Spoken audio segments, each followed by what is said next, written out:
Hello my dears, നമുക്കിന്ന് 6ാം ക്ലാസ്സിലെ 5ാമത്തെ പാഠമായിട്ടുള്ള ദശാംശ രൂപങ്ങൾ എന്ന പാഠം ഒന്ന് പഠിച്ചു നോക്കിയാലോ. അപ്പോൾ ദശാംശ രൂപങ്ങൾ പേര് പോലെ തന്നെ ഇവിടെ നമ്മൾ ദശാംശം, എന്താണ് ദശാംശം, എന്താണ് ദശാംശ സംഖ്യ, സംഖ്യകൾ എന്ന് പറഞ്ഞാൽ പൂർണ്ണസംഖ്യകൾ നിങ്ങൾക്ക് നന്നായിട്ട് അറിയായിരിക്കും. എന്താണ് പൂർണ്ണസംഖ്യ? 1, 2, 3, 4 തുടങ്ങിയിട്ടുള്ള എണ്ണൽ സംഖ്യകളൊക്കെ എന്താണ്? പൂർണ്ണസംഖ്യകളാണ് അല്ലേ. ഇനി ദശാംശം വരുമ്പോൾ ഞാൻ എക്സാമ്പിൾ ഒരു 5 എന്നുള്ള ഒരു പൂർണ്ണസംഖ്യനെ എടുത്തു. ഈ പൂർണ്ണസംഖ്യൻ്റെ കൂടെ ഞാൻ ഇവിടെ ഒരു കുത്തിട്ട് കൊടുത്തു. അപ്പോൾ എന്നിട്ട് ഞാനിതാ ഇവിടെ വേറെ ഏതെങ്കിലും നമ്പർ ഇട്ട് കൊടുത്തു. ഇപ്പോൾ ഇവിടെ 4 അല്ലെങ്കിൽ ഇപ്പോൾ ഞാൻ 3 ഇട്ട് കൊടുത്തു. അപ്പോൾ ഇതെന്താ വായിക്കുക? 5 × 3 എന്ന് വായിക്കാൻ പറ്റുമോ? ഇല്ല, ഇത് 5.3 ആണ്. അപ്പോൾ ഇതെന്താണ്? ഇതാണ് നമ്മളെ ദശാംശ സംഖ്യയായി. ഇവിടെ ഒരു കുത്തും പിന്നെ ഇപ്പുറത്തെ ഒരു നമ്പർ ഇട്ടപ്പോൾ അതെന്തായി? അത് ഒരു ദശാംശ സംഖ്യയായി. അപ്പോൾ ഈ കുത്ത് ഇവനാണ് ഇവിടെയുള്ള സ്റ്റാർ. ഈ കുത്താണ് ദശാംശ സംഖ്യ ആണോ അല്ലയോ തീരുമാനിക്കണത്. അപ്പോൾ ഈ കുത്തിന് നമ്മൾ എന്താ പറയുക? കുത്ത് എന്നൊന്നും പറയാൻ പാടില്ല. എന്താ പറയുക? നമ്മൾ മാത്സിൻ്റെ ഭാഷയിൽ പറയാണ്, കണക്കിൻ്റെ ഭാഷയിൽ പറയാണ്. ഇതെന്താണ്? ഇത് കുത്തല്ല, എന്താണ്? ഇത് ബിന്ദു ആണ്. ബിന്ദു. എന്ത് ബിന്ദു? ദശാംശ ബിന്ദു. അപ്പോൾ ദശാംശ ബിന്ദു ഉള്ള ഒരു നമ്പർ ആണെങ്കിൽ നമുക്ക് പറയാം ഇത് എന്തായി? ഇത് ദശാംശ സംഖ്യ. ഒരു സംഖ്യയിൽ ദശാംശ ബിന്ദു ഉണ്ട്. അപ്പോൾ നമുക്ക് പറയാം അത് എന്താണ്? അത് ദശാംശ സംഖ്യ ആയി എന്ന് പറയാം. ഇനി എന്താണ് ഇവൻ്റെ പ്രത്യേകതകൾ നമുക്ക് നോക്കണ്ടേ? നമ്മളിപ്പോൾ ഇനി ഒരു 2 എക്സാമ്പിൾ കൂടെ എഴുതാം കേട്ടോ. ഞാൻ എഴുതാണ്. അടുത്ത ഒരു എക്സാമ്പിൾ എഴുതി 16.2. ഇതും എന്താണ്? ദശാംശ സംഖ്യയാണ്. എന്നാൽ പിന്നെ കുറച്ച് വലുത് എഴുതാം അല്ലേ. അടുത്ത നമ്മൾ എഴുതി 284.8. ഇതും എന്താണ്? ഒരു ദശാംശ സംഖ്യയാണ്. എന്നാൽ ഒന്നും കൂടി വലുത് എഴുതാം. 5248.564. ഇങ്ങനെ എഴുതി. അപ്പം നിങ്ങൾ ഇത് വലിയ ദശാംശ സംഖ്യ അല്ലേ. അപ്പം ഇങ്ങനെ വായിക്കുക. 5248.564 വായിക്കാൻ പറ്റുമോ? ഇല്ല. നമുക്ക് പോയിന്റിന് ഇപ്പുറത്തുള്ള ഈ പൂർണ്ണസംഖ്യ വായിക്കേണ്ട പോലെയല്ല, ഇപ്പുറത്തുള്ള പോയിന്റിന് ശേഷം ഇതിൻ്റെ ഈ വശത്തുള്ള സംഖ്യേനെ വായിക്കാം. മനസ്സിലായോ? ഇതിൻ്റെ ഇടതുവശത്ത് നമ്മൾ സാധാരണ പോലെ വായിക്കും. ഇത് 564 നല്ല വായിക്കുക. ഓരോന്ന് എണ്ണിപ്പെറുക്കി വായിക്കണം. 5, 6, 4 അങ്ങനെ ചെറിയ കുട്ടികൾ വായിക്കല്ലേ. അപ്പോൾ ഇവൻ്റെ ഇപ്പുറത്തേക്ക് കുറച്ച് കുഞ്ഞു കുട്ടികളാണെന്ന് വിചാരിക്കാം. അതായത് നമുക്ക് ഒന്നിച്ചുകൊണ്ട് വായിക്കാൻ പറ്റില്ല. 564 വായിക്കാൻ പറ്റില്ല. 5248.564 വായിക്കാൻ പറ്റുമോ? ഇല്ല. 5248.564. മനസ്സിലായോ? അപ്പോൾ ഞാനിവിടെ വേറെ ഇതിൻ്റെ കൂടെ ഒരു 9 ഇട്ട് കൊടുത്തു. അപ്പോൾ അതിങ്ങനെ വായിക്കുക? 16.29 വായിക്കാൻ പറ്റുമോ? ഇല്ല. എങ്ങനെ വായിക്കുക? 16.29 എന്നാണ് വായിക്കാൻ പറ്റുക. അങ്ങനെ ഇനിയിപ്പോൾ ഞാൻ ഇതിൻ്റെ ഇവിടെ 328 എന്നാക്കി. അപ്പോൾ 5.328. മനസ്സിലായോ? ഇങ്ങനെയാണ് ദശാംശ സംഖ്യകളെ വായിക്കുകയെന്ന് മനസ്സിലായോ? ഇനി ഇവിടെ ഒരു പ്രത്യേകതയും കൂടി ഉണ്ട് വരണേ, അതും കൂടി പറയാം. അപ്പോൾ ഞാനൊരു ദശാംശ സംഖ്യ ഞാനിവിടെ എഴുതാം കേട്ടോ. ചെറിയ നമ്പർ എഴുതാം. ആദ്യം 18.4. അപ്പോൾ ഈ 18 എന്താണ്? 18 എന്ന് പറഞ്ഞാൽ അത് പൂർണ്ണസംഖ്യയാണ് അല്ലേ. ഈ പോയിന്റിന്, ഈ ബിന്ദു, ദശാംശ ബിന്ദുവിന് ഇടത് വശത്തുള്ളത് നമുക്ക് പരിചയമുള്ള ആൾക്കാരാണ്. ഒരു 18, നിങ്ങൾക്ക് 18നെ പരിചയമല്ലേ? യെസ്, ആ 18ആണ് ഇത്. ഈ ഇപ്പുറത്തേക്കുള്ള ആളാണ് നമ്മൾ പുതിയ ആൾ അല്ലേ. അതെന്താണ്? അത് ദശാംശ സംഖ്യ, ദശാംശ ബിന്ദുവിൻ്റെ വലത് ഭാഗത്തേക്കുള്ള ആളാണ് നമ്മൾ ശ്രദ്ധിക്കേണ്ടത് കേട്ടോ.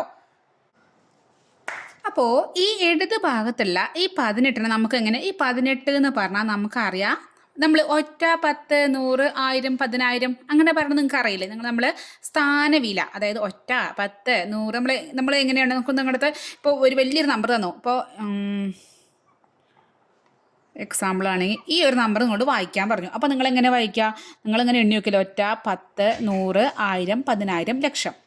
അങ്ങനെ നോക്കിയിട്ടല്ലേ നമുക്ക് സ്ഥാനവില നമ്മൾ കണ്ടുപിടിക്കുക. അതേ സ്ഥാനവിലയും കൂടി ഇവിടേക്കൊന്ന് വരട്ടെ. അതായത് ഈ 18 എന്ന് പറഞ്ഞാൽ ആദ്യത്തെ ആൾ എപ്പോഴും എന്താണ്? 1ൻ്റെ ആളാണ്. ഒറ്റ അല്ലെങ്കിൽ 1 പറയും. ഈ രണ്ടാമത് ഇവിടെ ഇരിക്കുന്ന ആളെന്താണ്? 10 ആണ്. അപ്പോൾ ഇതിലെന്താണ്? ഒരു 10 ഉണ്ട്, പിന്നെ 8 ഒന്നും കൂടി കൂടിയാണ്. ചെറിയ ക്ലാസ് നിങ്ങൾ പഠിച്ചാൽ ഒരു 10 പറഞ്ഞാൽ 10, 8 1 പറഞ്ഞാൽ 1, 2, 3, 4, 5, 6, 7, 8 ഇങ്ങനെയാണ് ഉദ്ദേശിക്കുന്നത്. അപ്പോൾ 10 പ്ലസ് ഇതൊക്കെ പാടെ കൂടുമ്പോൾ 1, ഈ 8 ഒന്നുകൾ കൂട്ടുമ്പോൾ എന്തായി? ഇതിൻ്റെ ഇടയിലൊക്കെ കൂട്ടണമെന്നുണ്ട് കേട്ടോ. അപ്പോൾ 8 ഇവിടെ 10 കേട്ടോ. 10 ഈ 10 എഴുതി 8 ഒന്നുകൾ 18, 8, 10 + 8 18 ആയി.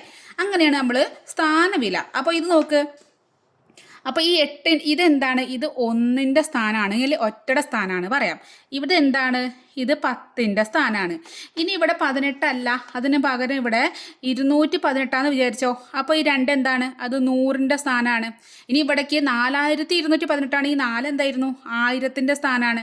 മനസ്സിലായോ? അപ്പോൾ ഒറ്റ, 10, 100, 1000, 10000 അങ്ങനെ വണ്ടി അങ്ങനെ പോകും. ആ വണ്ടി പോകാൻ നിങ്ങൾക്ക് അറിയാം. ആ വണ്ടി നിങ്ങൾക്ക് അത് വിടാൻ നിങ്ങൾക്ക് അറിയാം. ഇനി ഇവിടേക്ക് ശേഷം, അതായത് നമ്മൾ ദശാംശ ബിന്ദുവിൻ്റെ വലതുഭാഗത്തേക്കുള്ള വണ്ടി ഇവിടെ നിങ്ങൾക്ക് അറിയുമോ? അവിടെയാണ് നമ്മളിപ്പോൾ അത് നിങ്ങൾക്ക് അറിയില്ല, നമ്മൾ പഠിക്കാൻ പോകണേ ഉള്ളൂ. ആ ഡ്രൈവിംഗ് ആണ് നമ്മൾ ഇവിടെ പഠിക്കുന്നത് കേട്ടോ. അതിന് ഇപ്പുറത്തേക്ക് പോരുമ്പോൾ എന്താവുമെന്ന് അറിയോ? ഇതെന്ന് പറഞ്ഞാൽ ഇതുപോലെയല്ല, ഇവിടെ 1ൻ്റെ കേസ് ഇല്ല. അതായത് ഇവിടെ ഇപ്പം നമ്മളിവിടെ പറയുമ്പോൾ, ഇങ്ങോട്ട് പറയുമ്പോൾ ഇവിടെ ഫസ്റ്റ് ഈ ആൾ എന്തായി? 1 ആയിരുന്നു. അപ്പോൾ പോയിൻ്റ് ശേഷം ഇപ്പുറത്തേക്ക് നോക്കുക കേട്ടോ. ഈ ദശാംശ ബിന്ദുവിൻ്റെ ഇപ്പുറത്തേക്കുള്ള ആൾക്കാരൊക്കെ നമ്മൾ ആദ്യത്തെ ആളിന് എന്താ പറയുന്നത് അറിയോ? ആദ്യത്തെ ആളാണെങ്കിൽ അത് 10ൽ 1, 10ൽ 1. അതവിടെ എത്ര 10ൽ 1 ഉണ്ട്? 4 10ൽ 1 ഉണ്ട്. അതാണ് ഇവിടെ അങ്ങനെ. ഇനി ഇപ്പുറത്തേക്ക് ഒന്നും കൂടി ഉണ്ട് ചോദിച്ചോ, 2 ഉണ്ട് വിചാരിച്ചോ. അപ്പോൾ ഇതെന്താണ്? ഇത് 10ൽ 1, ഇത് 2 എന്താണ്? 2ൻ്റെ ഇപ്പുറത്തേക്ക് നോക്ക്. ഇവിടേക്ക് നമുക്ക് ഇവിടേക്ക് വരുമ്പോൾ ആദ്യം 1 വരുന്നുണ്ട്. ഇവിടെ വരുമ്പോൾ 1ൽ 1 അങ്ങനെ വരില്ല. ഇവിടെ 10ൽ 1. അപ്പോൾ ഒരു 0 ആകുമ്പോൾ 10 അല്ലേ വരിക? നമ്മളിങ്ങനെ 10 എഴുതുമ്പോൾ ഒരു 0 അല്ലേ? അപ്പോൾ പോയിൻ്റ് ഇപ്പുറത്തേക്ക് ഇവിടേക്ക് പോയിൻ്റ് ഇപ്പുറത്ത് ഒരു നമ്പർ ആകുമ്പോൾ നമ്മൾ 10 എന്ന് കൂട്ടുക. 10ൽ 1. ഇനി 2 എണ്ണം വരുമ്പോൾ, അതായത് 100ൽ 2 0 അല്ലേ? അപ്പോൾ ഈ പോയിന്റിന് ശേഷം, ഈ ദശാംശ ബിന്ദുവിന് ശേഷം 2 നമ്പർ, രണ്ടാമത്തെ നമ്പറാണ്. അതിലെന്താണ്? അത് 100ൽ 1. മനസ്സിലായോ? ഇനി ഇവിടെ 4, ഇവിടെ 4 വരണ്ട, വേറെ നമ്പർ എടുക്കാം. ഇവിടെ നമുക്കൊരു 7 എടുക്കാം. ഇവിടെ അടുത്തത് 4, 2, 7 ആണ് വിചാരിച്ചോ. അപ്പോൾ നമ്മൾ ആലോചിക്കുക, പോയിന്റിന് ശേഷം എത്ര നമ്പർ ഉണ്ട്? 1, 2, 3. അപ്പോൾ ആദ്യം നമ്മൾ 10 ഇട്ട് നോക്കി. പിന്നെ എന്താണ് 3 പോയിന്റിന് ഈ ബിന്ദുവിന് ശേഷം 3 നമ്പർ വരുന്നുണ്ട്. അപ്പോൾ നമ്മളിങ്ങനെ 10ൻ്റെ ഗുണിതങ്ങളാണ് ഇപ്പുറത്ത് വരുന്നത്. 10ൽ 1, 100ൽ 1, 1000ൽ 1, 10000ൽ 1, ലക്ഷത്തിൽ 1, 10 ലക്ഷത്തിൽ 1. അങ്ങനെയാണ് വണ്ടി പോവുക. മനസ്സിലായോ? അപ്പോൾ എന്താണ്? അപ്പോൾ ഇതിലെന്താണ്? ഇത് 1000ൽ 1. അപ്പോൾ ഒന്നും കൂടി നമുക്ക് വൃത്തിക്ക് ഒന്നും കൂടി നിങ്ങൾക്ക് ഒരു എക്സാമ്പിൾ പറഞ്ഞുതരാം. എന്നിട്ട് നമുക്ക് ടെക്സ്റ്റ് ബുക്കിലെ കുറച്ച് ക്വസ്റ്റ്യൻസ് ഒക്കെ വൃത്തിക്ക് അങ്ങനെ ചെയ്യാം കേട്ടോ. അപ്പോൾ ഒരു എക്സാമ്പിൾ എടുക്കാം. ടെക്സ്റ്റിൽ തന്നൊരു എക്സാമ്പിൾ തന്നെയാണ് 247.39. അപ്പോൾ നമുക്ക് എഴുതാം. ഇത് നമുക്ക് എന്താണ്? നമുക്ക് വണ്ടിയാക്കിയിട്ട് എഴുതാം. അതായത് 247 അത് നിങ്ങൾക്ക് അറിയാം. ആ ഡ്രൈവിംഗ് നിങ്ങൾ പഠിച്ചതല്ലേ? യെസ്. അപ്പോൾ എങ്ങനെ എഴുതാം? ആദ്യം നമുക്ക് ഇവിടെ നിന്ന് തുടങ്ങാം. ഇവിടെ നിന്ന് തന്നെ തുടങ്ങി. ഇവിടെ തുടങ്ങിയല്ലോ, ഒറ്റ 10 100 അല്ലേ? അപ്പോൾ ഈ ഇവിടെ തുടങ്ങുമ്പോൾ ഇവിടെ നിന്ന് തന്നെ ഇവിടെ എത്ര 100കളുണ്ട്? 2 100കൾ ആണല്ലോ. 2 100കൾ എന്ന് പറഞ്ഞാലാണ് 2 × 100 വരിക. 2 100കൾ പറഞ്ഞാൽ 2 × 100 എങ്ങനെ വരിക? 2 100 എങ്ങനെ എഴുതാ? 100 + 100. അതെന്തായി? 200 ആയി. മനസ്സിലായോ? അതിൻ്റെ കൂടെ ഇത് 100, ഇത് ഒറ്റ, ഇത് 10. രണ്ടാമത്തെ സ്ഥാനം 10ൻ്റെ സ്ഥാനമാണ്. അപ്പോൾ ഇവിടെ എത്രയുണ്ട്? 4 10കൾ. 4 10കൾ എന്ന് പറഞ്ഞാൽ എത്രയാണ്? 10 10 10 10. അതിന് നമുക്ക് എങ്ങനെ എഴുതാം? 4 × 10 എന്ന് എഴുതാം. അല്ലെങ്കിൽ 10 + 10 + 10 എത്രയും നമുക്ക് 40 എന്ന് വരും. അപ്പോൾ എന്താണ്? 200ഉം 40ഉം കൂട്ടി. അടുത്തത് 7 1കളാണ്, പ്ലസ് 7 1കൾ. അപ്പോൾ എങ്ങനെ വരിക? 1 2 3 4 5 6 7 എല്ലാം കൂടി കൂട്ടുമ്പോൾ എന്ത് വന്നു? 7 വന്നു. അപ്പോൾ 247 നമുക്ക് എങ്ങനെ എഴുതാം? 200 + 40 + 7 എന്ന് എഴുതാം. ഇനി നമ്മൾ പോയിന്റിന് ശേഷം അങ്ങോട്ട് ചാടി. ഇതുവരെ നമ്മൾ ഈ ദശാംശ ബിന്ദുവിൻ്റെ ഇടത് ഭാഗത്താണ് വണ്ടി വിട്ടത്. ഇനി വണ്ടി എങ്ങോട്ട് പോട്ടെ? വലത് ഭാഗത്തേക്ക് പോട്ടെ. അപ്പോൾ എങ്ങനെ വരിക? അപ്പോഴാണ് നമ്മുടെ കളി. ആദ്യത്തെ ആള് ദശാംശ ബിന്ദുവിന് ശേഷം 3 ഉള്ളത് അല്ലേ? അപ്പോൾ ഒരു നമ്പറാണ്. ദശാംശ ബിന്ദുവിൻ്റെ ശേഷം ഒരു നമ്പറാണെങ്കിൽ നമുക്ക് അപ്പം 10 ആലോചിക്കണം. 10ൽ എത്ര 0ആണ്? ഒരു 0 അല്ലേ? ഇവിടെ ദശാംശ ബിന്ദുവിന് ശേഷം എത്രയാണ്? ഒരു 1 അല്ലേ? അപ്പോൾ ഇവിടെ എന്താ എഴുതാൻ അറിയോ? അടുത്തത് എഴുതണം 3. ഇതിന് ശേഷം കേട്ടോ, ഇതിന് ശേഷമുള്ളതാണ് 3 10കൾ എഴുതാൻ പറ്റില്ല. 3 10കൾ പറഞ്ഞാൽ 30 ആയി. 3 10 അല്ല ഇവിടെ ഉള്ളത്, 3 10ൽ 1കൾ. അതെന്താണപ്പാ 3 10ൽ 1കൾ എന്ന് പറഞ്ഞാൽ? നമുക്ക് നോക്കാം. 3 10ൽ 1. 10ൽ 1 പറഞ്ഞാൽ എന്താ? 10ൽ 1 ഇതാണ്. നിങ്ങൾക്ക് മാർക്ക് കിട്ടില്ലേ? നിങ്ങൾക്ക് മാർക്ക് ഇപ്പോൾ ഓണപ്പരീക്ഷ കഴിഞ്ഞിട്ട് നിങ്ങൾക്ക് മാർക്ക് കിട്ടിയിട്ടുണ്ടാവും. 40ൽ 35 അങ്ങനെ മാർക്ക് കിട്ടില്ലേ? 40-ൽ 35.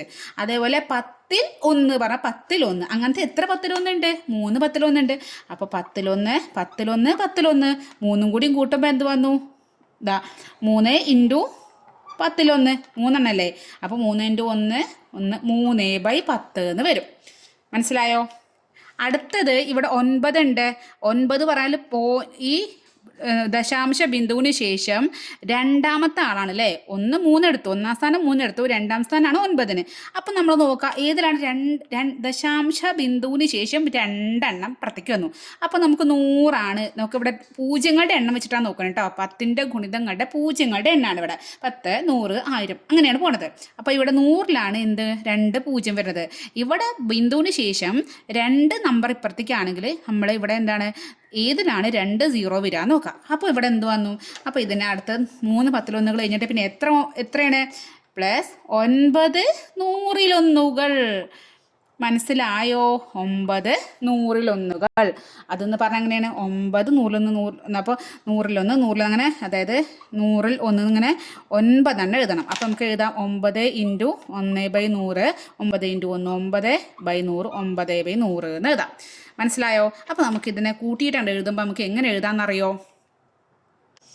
നമുക്കിതൊന്നും വേണ്ട, ഇത് നമുക്ക് ആവശ്യമില്ലാത്തതാണ്. നമുക്ക് ആദ്യം 2 100-കൾ 4 10-കൾ 7 1-കൾ 3 10-ൽ 1-കൾ 9 100-ൽ 1-കൾ. ഇനി ഇവിടെ ഒരു നമ്പർ കൂടി ഉണ്ടെന്ന് വിചാരിച്ചോ.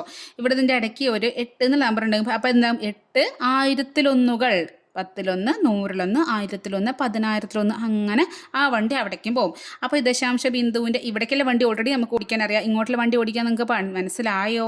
മനസ്സിലായിട്ടില്ലെങ്കിൽ നമുക്ക് കൂടുതൽ ഉദാഹരണങ്ങളൊക്കെ ചെയ്യുമ്പോൾ ഒന്നും കൂടി മനസ്സിലാവും കേട്ടോ. അപ്പോൾ പേജ് 69-ൽ അതിൽ നമുക്ക് കുറച്ച് ക്വസ്റ്റ്യൻസ് തന്നിട്ടുണ്ട്. എന്താണ്? ചുവടെയുള്ള സംഖ്യകളെ സ്ഥാനവിലയനുസരിച്ച് പിരിച്ചെഴുതാനാണ് പറഞ്ഞിട്ടുള്ളത്.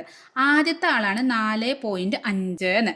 അപ്പോൾ നമുക്കറിയാം ഈ ദശാംശ ബിന്ദുവിൻ്റെ ഇടത് ഭാഗത്തുള്ള നമുക്ക് അറിയാം. ഇവിടെ ഒരു നമ്പറുള്ളൂ, ഒരു നമ്പറാണ്. ഇവിടെ 4 1-കൾ. ഇവിടെ 10-ൻ്റെ സ്ഥാനത്ത് ഒന്നുമില്ല. അതായത് 2 ഇപ്പോൾ 24 ഇവിടെ 10-ൻ്റെ സ്ഥാനത്ത് 2 ഉണ്ടായിരുന്നു. അല്ലെങ്കിൽ 84 തന്നെ ഇവിടെ 10-ൻ്റെ സ്ഥാനത്ത് 8 ഉണ്ടായിരുന്നു. ഇവിടെ എന്താണ്? ആകെ 1-ൻ്റെ സ്ഥാനം മാത്രമേ ഉള്ളൂ. അപ്പോൾ നമുക്ക് എന്തെഴുതാം? 4 1-കൾ പ്ലസ് ഇനി ഇതിൻ്റെ അപ്പുറത്തേക്ക് വരുമ്പോൾ ഈ പോയിന്റ് ഇട്ടിട്ട് പിന്നെ ഇവിടെ എത്ര നമ്പർ ഉണ്ട്? ഒരു നമ്പറേ ഉള്ളൂ അല്ലേ? അപ്പോൾ ഒരു നമ്പറാണ്. ഫസ്റ്റത്തെ ആൾക്ക് എന്താ പറയുക? ഇയാൾ എന്താണ്? 10-ൽ 1. ആദ്യത്തെ ആളെന്താ പറയുക? 10-ൽ 1. 10-ൽ 1 മാർക്ക് ആദ്യത്തെ ഒരാൾക്ക്. ഇയാൾ ഇത് ഒന്നാമത്തെ കുട്ടിയുണ്ടോ? എന്താണ്? അതായത് എങ്ങനെ ആലോചിക്കാമെന്നറിയോ? നമ്മുടെ റോൾ നമ്പർ ഇയാളാണ് ഒന്നാമത്തെ നമ്പർ. ഒന്നാമത്തെ നമ്പർക്ക് എപ്പോഴും 10-ലാണ് മാർക്ക് കിട്ടുക. രണ്ടാമത്തെ ആൾ ഇവിടെ രണ്ടാമത്തെ ആളുണ്ടെങ്കിൽ രണ്ടാമത്തെ ആൾക്ക് എപ്പോഴും 100-ലാണ് മാർക്ക് കിട്ടുക. മൂന്നാമത്തെ ആളുടെ അയാൾക്ക് എപ്പോഴും 1000-ലാണ് മാർക്ക് കിട്ടുക. അങ്ങനെ ആലോചിക്കുക കേട്ടോ. അപ്പോൾ ഇവിടെ 4.5 അപ്പോൾ 5 10-ൽ 1-കൾ. മനസ്സിലായോ? അപ്പോൾ അത്ര എഴുതിയാൽ അതിൻ്റെ മാർക്ക് കിട്ടും. ഇനി അടുത്തത് അതിൽ രണ്ടാമത്തെ 4.57. അപ്പോൾ ഇവിടെ 4 1-കൾ തന്നെയാണ്. ഇപ്പുറത്ത് എന്താണ്? ദശാംശ ബിന്ദുവിൻ്റെ ഇടത് ഭാഗത്തും ആകെ ഒരു നമ്പറുള്ളൂ. പ്ലസ് ഇവിടെ നമുക്ക് 2 പേരുണ്ട്. അപ്പോൾ ആദ്യത്തെ കുട്ടിക്ക് എപ്പോഴും 10-ലാണ് മാർക്ക് കിട്ടുക. അപ്പോൾ 5 10-ൽ 1. ആദ്യത്തെ കുട്ടിക്ക് എത്രയാണ്? എപ്പോഴും 10-ലാണ്. അപ്പോൾ 5 10-ൽ 1-കൾ പ്ലസ് രണ്ടാമത്തെ കുട്ടിക്ക് എപ്പോഴും എത്ര കിട്ടുക? 100-ലാണ് മാർക്ക് കിട്ടുക. അപ്പോൾ പ്ലസ് 7 100-ൽ 1-കൾ. മനസ്സിലായോ കുട്ടികൾക്ക്? അപ്പോൾ അടുത്ത് വന്നിരിക്കുക എങ്ങനെയാണ്? 4.572 572 അങ്ങനെ അതിനെഴുതാം. ഇപ്പുറത്ത് ആകെ 1 ഉള്ളൂ. അപ്പോൾ എന്താണ്? അവിടെ 4 1-കളുണ്ട്. ഇനി ഇവിടുത്തെ 1 2 3 ഒന്നാമത്തെ കുട്ടിക്ക് എന്ത് കിട്ടി? ഒന്നാം സ്ഥാനമല്ല, ഒന്നാം നമ്പർ ഇരിക്കുന്ന കുട്ടിക്ക് 10-ലാണ് മാർക്ക്. അപ്പോൾ 5 ആണ് അവിടെ ഒന്നാം സ്ഥാനത്ത് ഇരിക്കുന്നത്. അപ്പോൾ 5 10-ൽ 1-കൾ പ്ലസ് രണ്ടാമതിരിക്കുന്ന ആരാണ്? 7 ആണ്. രണ്ടാമതിരിക്കുന്ന ആൾക്ക് എപ്പോഴും 100-ലാണ് മാർക്ക് കിട്ടുക. അപ്പോൾ 7 100-ൽ 1-കൾ പ്ലസ് മൂന്നാമതിരിക്കുന്ന കുട്ടിക്ക് ഇയാൾക്ക് 10-ൽ കിട്ടിയാൽ ഇയാൾക്ക് ഒരു 0 കൂട്ടി എന്താണ് 100-ൽ കിട്ടി. ഇയാൾക്ക് അടുത്ത ആൾക്ക് ഒന്നും കൂടി ഒരു 0 കൂട്ടി 1000-ലാണ് കിട്ടുക. അപ്പോൾ 2 1000-ൽ 1-കൾ. മനസ്സിലായോ? സിമ്പിൾ അല്ലേ? അപ്പോൾ അതിലൊന്നും കൂടി നമുക്ക് അടുത്ത് നോക്കത്തില്ലേ. 45.72. അപ്പോൾ നോക്കൂ, ഇവിടെ രണ്ട് നമ്പർ തന്നിട്ടുണ്ട്. 45, 4 പത്തുകളും 5 ഒന്നുകളും ചേർന്നിട്ടാണ് 45 ഉണ്ടാവുക. അപ്പോൾ ആദ്യം ഇവിടെ രണ്ട് നമ്പറാണ്. ഇയാളെന്താണ് ഇവിടെ ഫസ്റ്റ് 4 പത്തുകൾ പ്ലസ് എത്ര ഒന്നുകളാണ്? ഇവിടെ 5 ഒന്നുകളാണ് അല്ലേ? അപ്പോൾ 5 ഒന്നുകൾ പ്ലസ് ഇനി പോയിന്റിന് ഇപ്പുറത്തേക്ക് വരട്ടെ. ആദ്യത്തെ കുട്ടിക്ക് എപ്പോഴും 10ൽ 1 മാർക്ക് കിട്ടുക എന്ന് പറഞ്ഞു. അപ്പോൾ 7 10ൽ ഒന്നുകൾ പ്ലസ് രണ്ടാമത്തെ കുട്ടിക്ക് 100ലല്ലേ മാർക്ക് കിട്ടുക. അപ്പോൾ 2 100ലൊന്നുകൾ. മനസ്സിലായോ? യെസ്. ഇനി അതിൽ ലാസ്റ്റ് വൺ നോക്കാം. അതിൽ ലാസ്റ്റ് വണ് 457.2. അപ്പോൾ 100 ആണ്. 4 100 5 10 നമുക്ക് എപ്പോഴും ഒറ്റ 10 100 അത് നിങ്ങൾക്ക് അറിയുമെന്ന് വിചാരിച്ചിട്ടാണ് അതൊന്നും കൂടി പറയാത്തത്. അപ്പോൾ ഇവിടെ ഇത് 100ൻ്റെ ആണ്, ഇത് 10 ആണ്, ഇത് ഒറ്റയാണ്. ഒറ്റ 10 100 എന്ന് അറിയാമല്ലോ. അപ്പോൾ ഇവിടെ 4 100കൾ പ്ലസ് എത്ര 10 ആണ്? 5